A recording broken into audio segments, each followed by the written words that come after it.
bill that collapsed in the Senate this week. The fallout is testing Republican unity.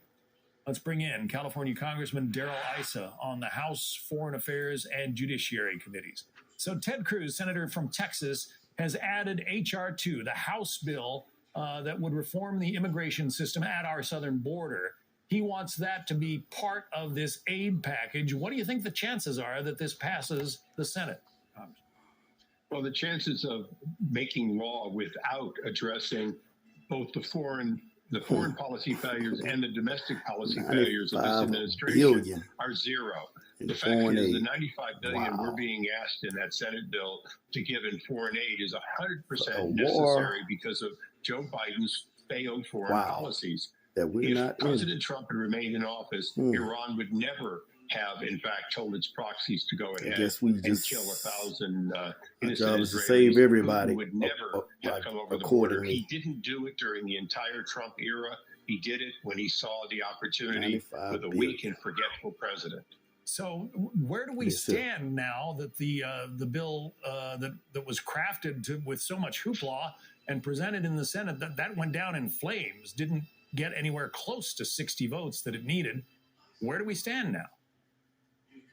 Well, we stand right where the president put us with his failed foreign policy and his failed border policy. We have 8 million plus people that we didn't invite. Let me rephrase that. The president invited them with his policies, and they're here. We also have a massive amount of people on the terrorist watch list that are here that are going to cost us an awful lot of other money trying to find and get rid of or deal with the fallout of their attacks. That's domestic.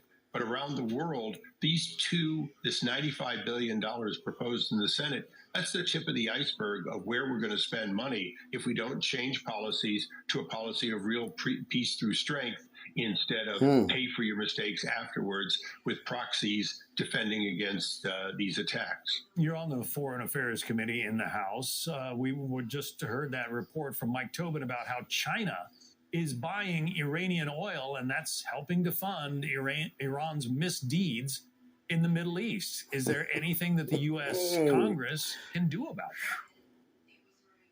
Well, the commander-in-chief has the ability to intercept illegal shipments at sea. He hasn't done it. He has the ability to push back against the assets that are hitting us in the Red Sea. He's not doing enough to thwart it. He's just doing enough with pre-warning to have Iran continue to do it.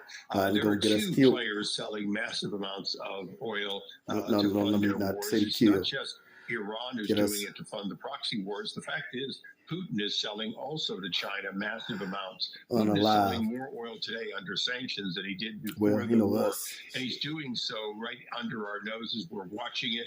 And this president isn't doing anything about it. And it's the reason that Putin can resupply his military is that we haven't been effective with these sanctions. At the end of the day, sanctions on banks are nice, but if they get circumvented, then you have to sanction the actual tangible ships. We have the ability to do it.